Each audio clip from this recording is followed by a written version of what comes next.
Assalamualaikum warahmatullahi wabarakatuh. Kami dari kelas 11-12. Saya Sapuan Niar. Saya Muhammad Revano Aliansa. Berikut ada alat dan bahannya di sini. Langkah pertama kami mengukur kardus yang ingin kami potong.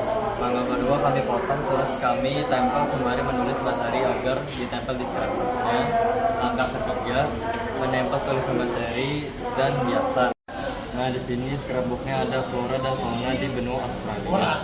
Halaman pertama ada anggotanya Revano dan Sapuan.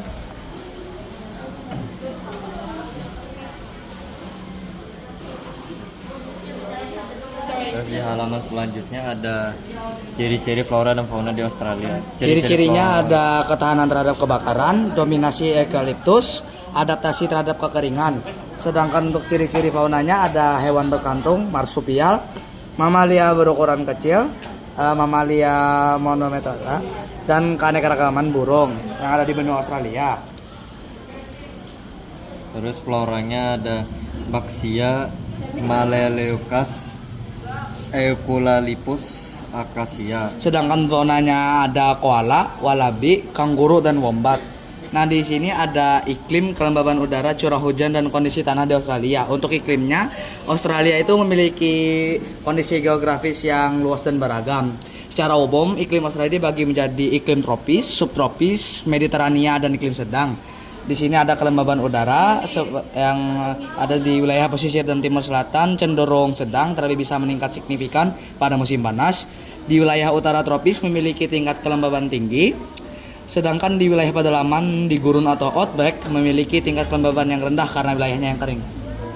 Nah, terus ada curah hujan di Australia. Australia secara keseluruhan memiliki curah hujan tahunan yang rendah dan tidak teratur. Pola curah hujan bersifat konsentris. Curah hujan di Australia ada curah hujan tertinggi, terus ada curah hujan sedang dan curah hujan terendah. Terus kondisi tanah Australia. Kondisi tanah di Australia sebagian besar terkenal miskin nutrisi dan tidak produktif secara alami, terutama karena stabilitas geologi benua yang sangat tua dan kurangnya aktivitas gunung berapi baru. Tanah di Australia ada di pedalaman, tanah di wilayah di pertanian, dan tanah kuning dan merah, dan juga tanah vertilos, tanah liat hitam. Nah, untuk ini ada hubungan antara iklim, kelembaban udara, curah hujan, dan kondisi tanah Australia dengan keberagaman hayati yang ada di daerah tersebut. Hubungan mereka ini sangatlah erat karena iklim Australia yang bervariasi seperti tropis, gurun, hingga sedang sangat mempengaruhi jenis flora dan fauna yang dapat bertahan di benuanya. Sementara itu ya, dengan curah hujan lebih tinggi dan tanah lebih subur mendukung keanekaragaman hayati yang lebih tinggi. Sementara itu wilayah tengah yang lebih kering membatasi jenis keberanekaman ragaman hayati yang ada. Jadi kondisi tanah Australia itu yang umumnya miskin hara memperkuat tekanan lingkungan, memaksa flora dan fauna untuk berevolusi secara unik, menjadikan benua ini sebagai pusat endemisme global. Nah, ini yang terakhir ada langkah pelestarian yang sesuai untuk keberagaman hayati yang ada di Australia. Satu itu perlindungan habitat dan kawasan konservasi seperti pembentukan dan pengelolaan taman nasional yang dikelola secara efektif, restorasi habitat untuk menghubungkan fragmen-fragmen habitat, pengelolaan kebakaran hutan untuk meminimalkan dampak bencana alam. Terus ada pengendalian ancaman utama spesies invasif.